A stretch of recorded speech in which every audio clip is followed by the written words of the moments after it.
question is, let's look at the perpetrators, which you advocate for. Allow me to use the word. Do you think we should even be having a conversation with them, especially those who are killing and driving a genocidal agenda? We can maybe have a conversation around economic conversation. Okay, first, I'm not advocating for them. I'm advocating for Nigeria so that we see how we can tackle this menace. Let me tell you, just now, children are kidnapped in Kebbi State. Then there's in Kwara. Then there's in this place. Bauchi is afraid. Yet, with such number of outlaws that can disorganize Nigeria, and you want a military that is trained to fight a guerrilla war, which even America could not even succeed in Afghanistan. Even Israel cannot succeed in a small strip of land. A guerrilla war, our army is not designed for a guerrilla war. No army is designed for that. This kind of people we are showing now. No army is designed for it.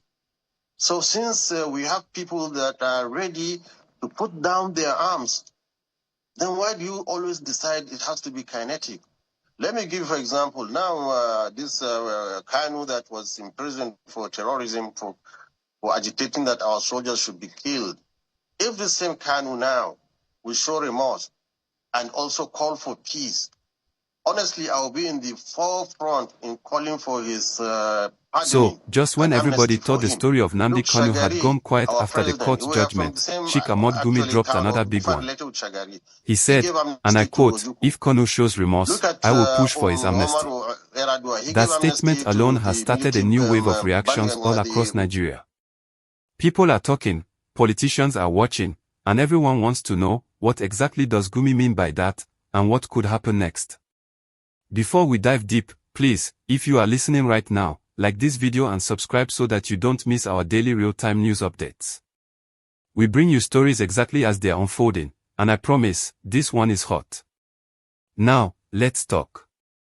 Sheikh Gumi, as many of you know, is not new to national conversations like this. Over the years, he's become known for talking about peace, dialogue, and nonviolent solutions. So when he said he would support amnesty for Nnamdi Kanu if there's remorse and a call for peace, it immediately raised eyebrows. Because remember, this is coming right after the court sentenced Kanu to life imprisonment. The court found him guilty on terrorism-related charges, and many Nigerians thought that was the end of the story. But clearly, it's not. Let's look at what Gumi is really saying. In simple terms, he's saying, let Kanu show regret. Let him openly say he wants peace. Then I will personally speak up and push for him to be pardoned. It's not an automatic release. It's a conditional peace offer. Gumi is saying he believes there's still room for dialogue, a way to reduce tension and maybe open a new page for reconciliation. Now, the question is, can this really happen? Legally, yes. Under Nigeria's constitution, the president has something called the prerogative of mercy. That means the president can grant a pardon, reduce a sentence, or even release someone completely if there are good reasons. It's been done before, for example, during the Niger Delta crisis when militants were offered amnesty if they dropped their weapons and embraced peace. That's how the Niger Delta amnesty program started years ago. So yes, the law allows it. But let's be real, this one is different. The name Nnamdi Kanu carries huge emotions, especially in the southeast. His movement, IPOB, has been at the center of controversies for years. Many people support the idea of self-determination peacefully. But there have also been violent clashes, sit-at-home orders, and tension that affected innocent lives. So when someone mentions amnesty, the public gets divided. Some say, yes, let's forgive and move on, while others say, no, justice must stand. As we continue this gist, please don't forget to like this video and subscribe. It helps us reach more people who love balanced, respectful discussions like this one. Now let's think about why Gumi's voice matters here. He's someone who has always believed in dialogue, especially during conflicts involving armed groups. He once argued that you can't solve every problem through force alone. And now, by bringing up Kanu's case, he's suggesting that maybe the government and the people should look for a way to heal the wounds, especially if Kanu himself shows a real heart for peace. But the key point here is remorse. Gumi didn't just say release him. He said, if Kanu shows remorse and calls for peace. That's a big condition. It means, for this idea to even start, Kanu must first come out publicly, maybe through his lawyers or a recorded message, and say something like, I regret the pain caused, I want peace, I want development for my people. That alone could change a lot of things. If that happens, then people like Gumi and maybe other religious or community leaders might push for a discussion with the government. They could say, look, this man has learned his lesson.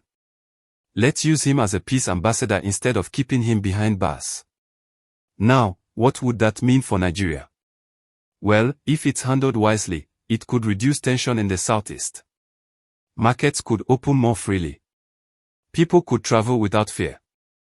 Businesses that have been suffering could breathe again. You know, when there's peace, everything gets better. But if it's done carelessly, it could send the wrong message, that people can break the law and still be forgiven easily. That's why it must be balanced. So, my people, do you think Gumi's idea makes sense? Should Kanu be considered for amnesty if he shows remorse? I want to know what you think. Drop your comments below after liking and subscribing. Now, let's be clear, even if the president wants to grant a pardon, it doesn't happen overnight.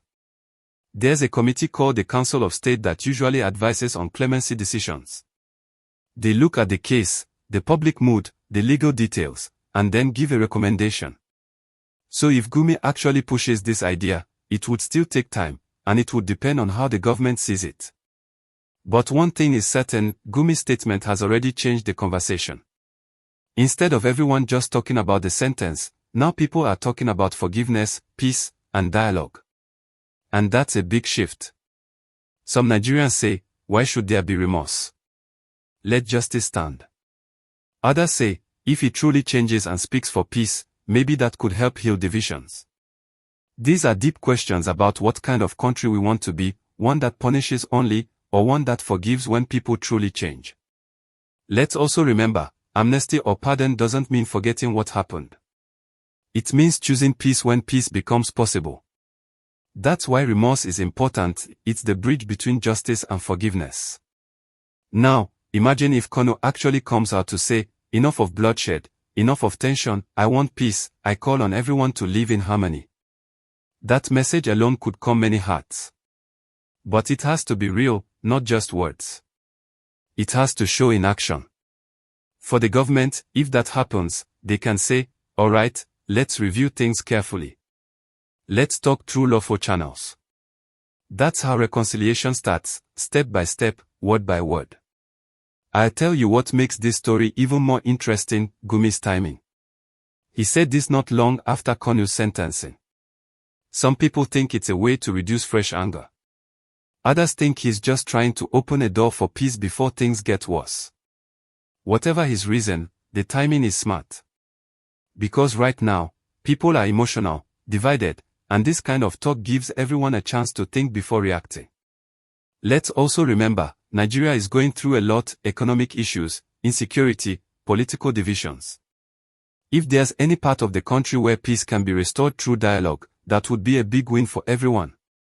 And maybe that's what Gumi is hoping for, a wider peace, not just a single case. Now, some experts have said that granting amnesty in a case like this could set a precedent, meaning, others might expect the same treatment. That's a fair concern. But others say, if done with conditions and with honesty, it can become a symbol of national healing. What do you think? Should remorse be enough to unlock forgiveness? Or should justice run its full course no matter what? Tell me what you think after you like this video and subscribe so you get updates when we continue this gist. Because trust me, this story is not ending today. We are going to see reactions from leaders, lawyers, and even ordinary Nigerians in the coming days. Some will praise Gumi, some will criticize him, but one thing is clear, he has started a conversation that nobody can ignore. The road ahead will depend on actions, what Kanu says next, how IPOB responds, and what the government decides to do. But for now, we can all agree that Nigeria needs calm, wisdom, and dialogue. And if there's any chance for peace to return, it has to come through honest communication, not pride or politics. So let's watch how this unfolds. And please, before I continue in the next part, make sure you like this video, share it with your friends, and subscribe to the channel so you don't miss the continuation. Now, let's look at how this whole thing could affect not just Nnamdi Kanu, but the entire Southeast region and even Nigeria as a whole. Because when you really think about it, this story goes beyond one man, it's about the emotional connection between a people and the country they belong to. But before I continue, please like this video if you're still watching and subscribe to the channel so you don't miss when we drop part 3 of this discussion. Now let's go deeper. For years now, the Southeast has carried heavy tension. Many young people in that region have grown up hearing words like marginalization, secession, and freedom. Some of them see Nnamdi Kanu as a symbol of courage, someone who spoke up when others were silent. But others believe his methods brought unnecessary conflict and made things worse for ordinary citizens. Now, with Gumi stepping in and mentioning amnesty, something interesting is happening. People are beginning to ask, is this finally a way to end the crisis peacefully? Because truth be told, everybody wants peace. No mother wants her child to live in fear. No trader wants to close shop every Monday because of a sit-at-home order. Everyone just wants normal life again. If Gumi's call leads to dialogue, it could be the first real chance for the government and the Southeast to rebuild trust. But for that to happen, Kanu's voice matters. The Southeast listens to him. Many young people follow his words closely. If he comes out and says, enough. No more fighting, no more violence, let's push for peace, I believe that would change things faster than any military operation. And let's be honest, the government also needs to show a softer side sometimes. Using only force hasn't solved the issue. Dialogue has to be part of the solution. Imagine a situation where Kanu publicly calls for calm, and the government responds with small gestures, maybe reviewing detentions, improving infrastructure, and supporting community development. That's how peace begins, step by step, word by word. But here's something deep, peace doesn't mean weakness. Sometimes peace is the strongest decision. Because it takes maturity to forgive, and it takes courage to move forward after pain. Gumi's point is clear, if remorse is shown, peace should follow. And if peace follows, everyone wins. Now let's look at it from the government's perspective. The government has always said that no one is above the law. And that's true. But the same constitution that allows justice also allows mercy. The president has that power, the power to forgive, to grant amnesty or pardon, if it will help the nation move forward. So technically, if this becomes a national peace move, it's legally possible. But let's not forget, amnesty is not magic. It's a process. It needs conditions. It must come with truth, reconciliation, and responsibility. It's not a free pass, it's a second chance. And second chances only work when both sides truly mean it. So here's the big picture. If Kanu accepts peace and the government embraces dialogue, the Southeast could see a new beginning. Schools could reopen without fear. Businesses could grow again. Families could travel without looking over their shoulders. Investors could return. It would be a win for everyone, the people, the government, and even Nigeria's image globally. Now let's stretch the gist a little more. How does this affect Nigeria's unity? You see, unity is not just about saying we are one. It's about fairness, respect, and equal opportunity. If the Southeast feels heard and included, the idea of division weakens naturally. Nobody fights when they feel respected. So, if Gumi's words somehow spark a conversation about fairness, then something good may come out of all this noise. But let's be honest, it won't be easy. Some people will strongly oppose any form of pardon.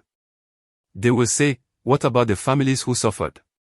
What about those who lost their lives during protests? And those are valid questions.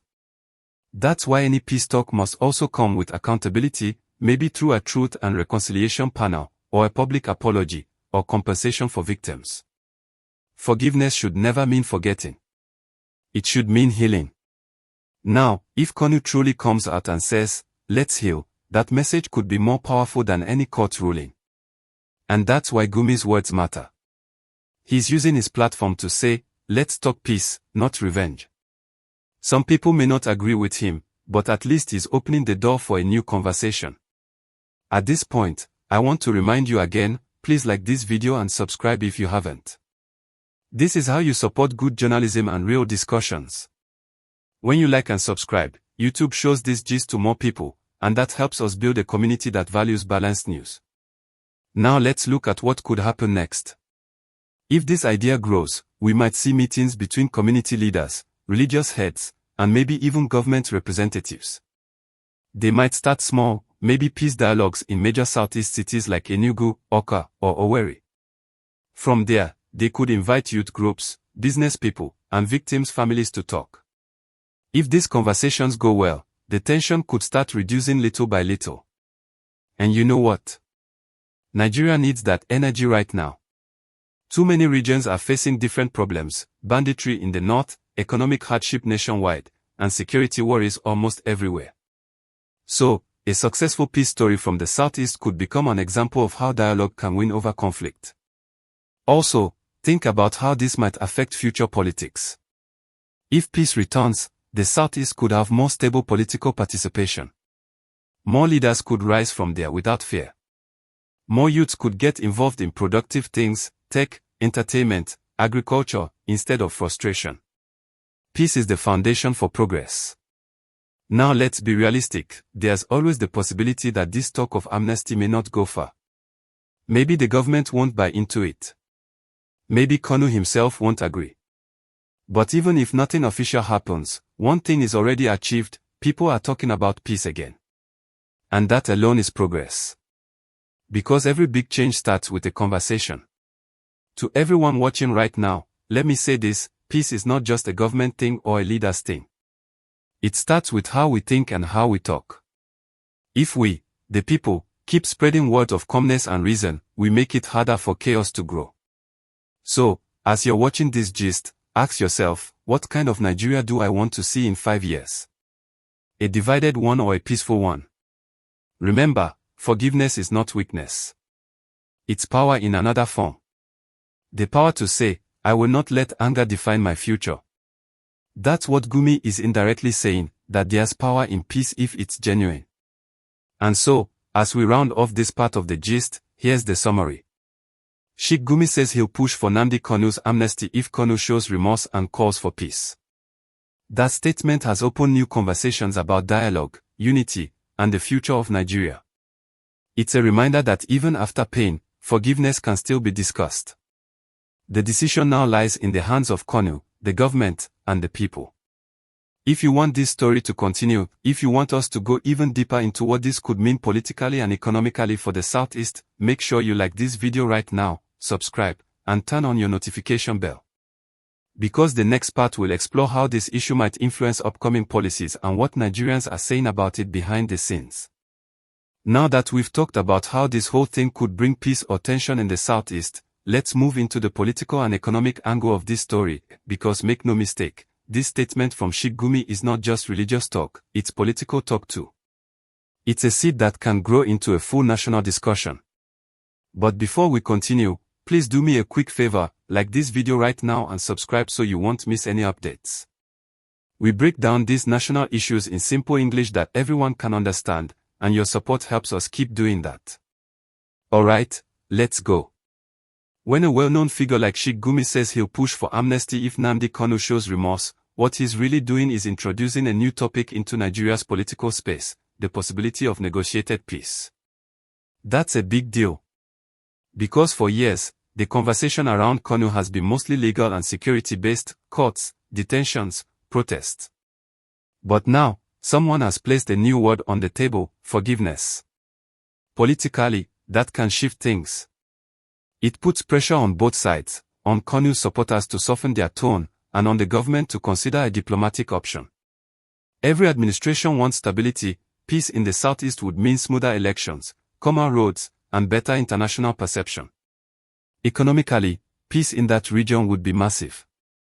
Think about it, the Southeast is full of business-minded people, traders, inventors, manufacturers. Every sit-at-home day costs millions in lost revenue.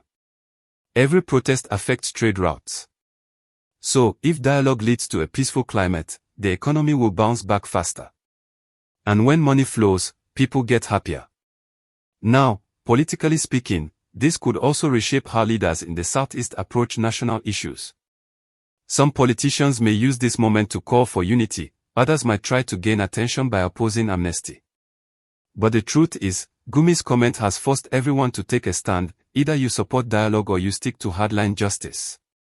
Both views are valid, but one must lead to peace. And let's not forget, Nigeria is still recovering economically. Fuel prices, food inflation, insecurity, everything is connected. If one region calms down, it sends positive signals to investors, both local and foreign. Investors love peace.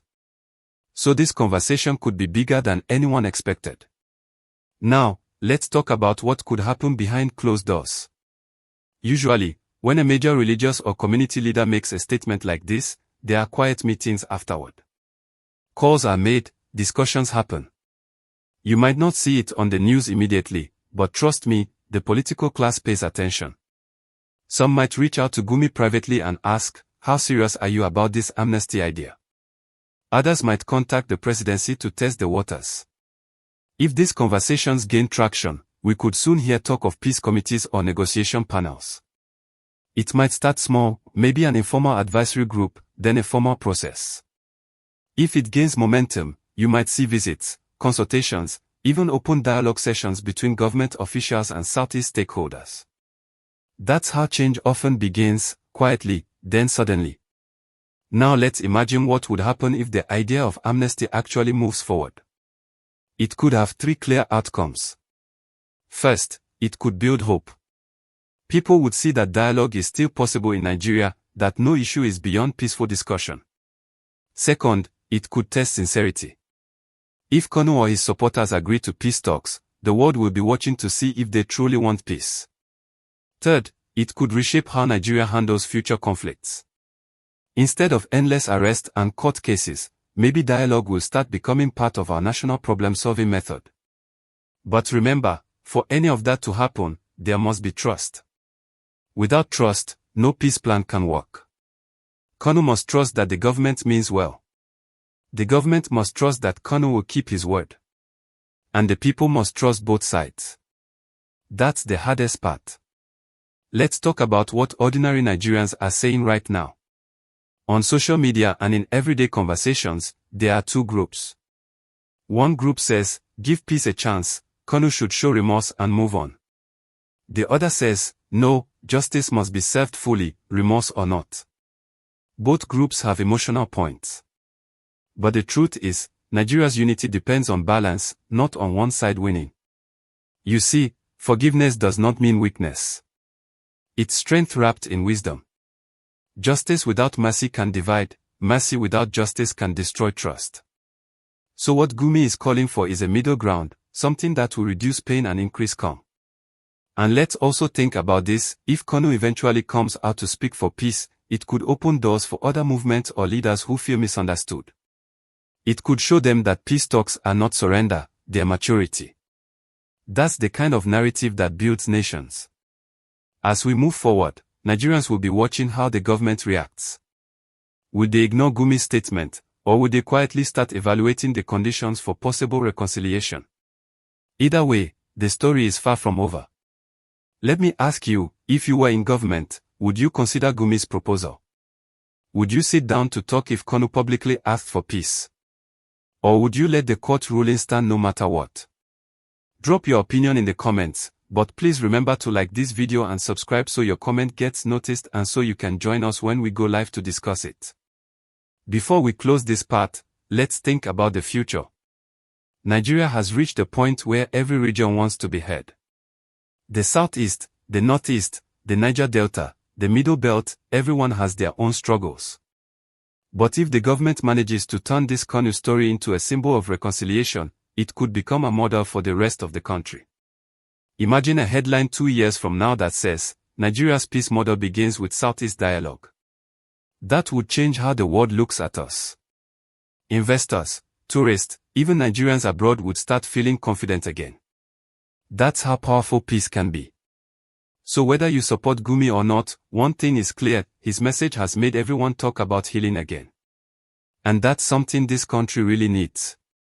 Let me end this part by saying this: peace does not happen by accident, it's a decision that everyone must make, from the top to the bottom. If leaders like Gumi, Kanu, and the government can choose peace, then you and I can too, by how we talk, comment, and act every day. So my people, I want you to like this video, subscribe, and share it with at least one friend who needs to understand what's really happening. Because this is more than news, it's the story of our country trying to heal itself. And please, before we go on, like this video right now and subscribe to the channel. When you do that, it helps us reach more people who enjoy calm, real-time talk about what's truly happening in this country. Now, let's get back into it. Since Sheikh Gumi made that statement, if Kanu shows remorse, I will push for his amnesty, Nigerians everywhere have been talking. From Abuja to Onitsha, from Lagos to Enugu, even on social media platforms like X, formerly Twitter, Facebook, and TikTok, everyone has something to say. And as usual, opinions are sharply divided. Let's start with the streets and marketplaces, because that's where you hear the most honest voices. Many traders in the southeast say one thing clearly: they just want peace. They say they are tired of fear, tired of tension, and tired of losing customers every Monday. Some of them don't even care about politics, they just want normal life to return. One woman in ABA said something that really touched people. She said, if Kanu saying sorry will bring peace, then let him say sorry. I don't care who wins or loses, I just want to open my shop without fear. That statement captures the emotion of thousands. Because at the end of the day, people want to live, trade, send their children to school, and sleep in peace. But then, you also have another group, especially young people, who see this talk of remorse differently. They say, why should he show remorse if he believes in what he stood for? They argue that Kanu has always said his movement was about freedom and fairness, not crime. To them, asking him to show remorse sounds like asking him to deny his own beliefs. That's why you see long debates online where people quote him, defend him, or disagree with Gumi entirely. Then there's the middle group, people who say, yes, remorse is good, but peace is better. They believe Kanu can show remorse without shame, not because he was wrong to fight for his people, but because violence and pain have gone too far. They say there's a difference between pride and purpose. You can still stand for your cause and say, I regret the pain caused. That doesn't make you weak, it makes you wise. And that's what Gumi is probably hoping for, a middle ground where Kanu can keep his dignity but still open the door for peace. Now let's move online. You know how Nigerians are on social media, very expressive. Some people are posting that Gumi's statement is smart. They say it's time for healing and that if Kanu shows remorse, it could calm tensions across the region. A few are even calling Gumi a bridge builder. Others, though, are completely against it. They are saying, how can someone convicted of terrorism just be pardoned? They see it as dangerous because it might send a message that breaking the law comes with no consequences. And you can't ignore that argument.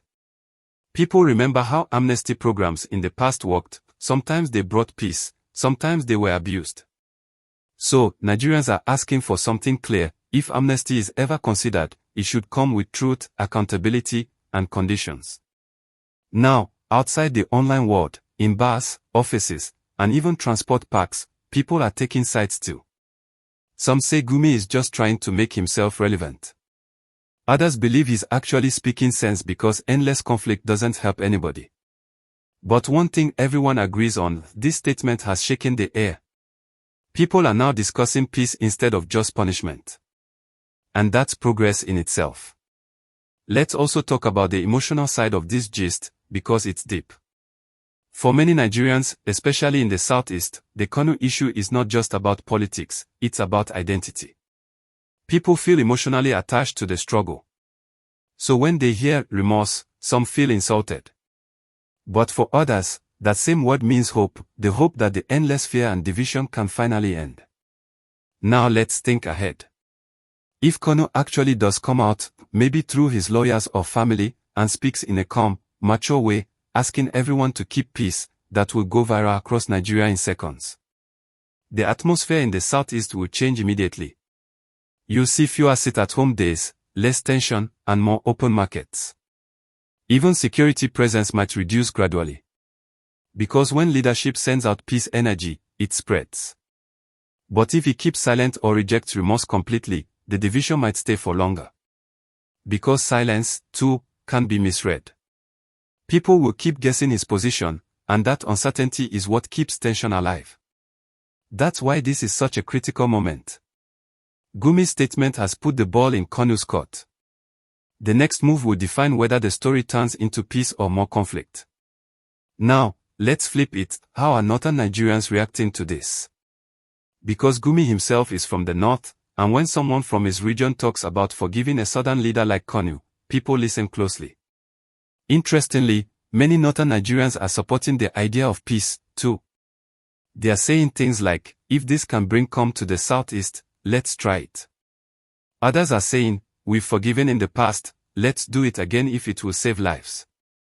That shows that Nigerians, deep down, actually want peace, they are just scared of being disappointed again. Now, let's not forget the government side. Even though the government hasn't officially responded to Gumi's comment, you can be sure they are watching closely. They'll be measuring public reaction, how Nigerians are feeling about the idea. If they see that most people are open to peace, they might quietly start thinking about it. Because governments, at the end of the day, respond to public mood. So, my people, what do you think? Do you believe that showing remorse and seeking peace could actually open the door to forgiveness? Or do you think this is just another political statement that won't go anywhere? I want to know your thoughts in the comment section. But before you type, please don't forget to like this video and subscribe. It helps us grow, and it keeps you updated whenever this story continues to unfold. Let me also tell you one thing I've noticed: Nigeria is tired. People are tired of anger, tired of division, tired of suffering. Every tribe, every region wants peace. So maybe, just maybe, this conversation about amnesty could be the start of something bigger, a new era where we stop shouting at each other and start talking to each other.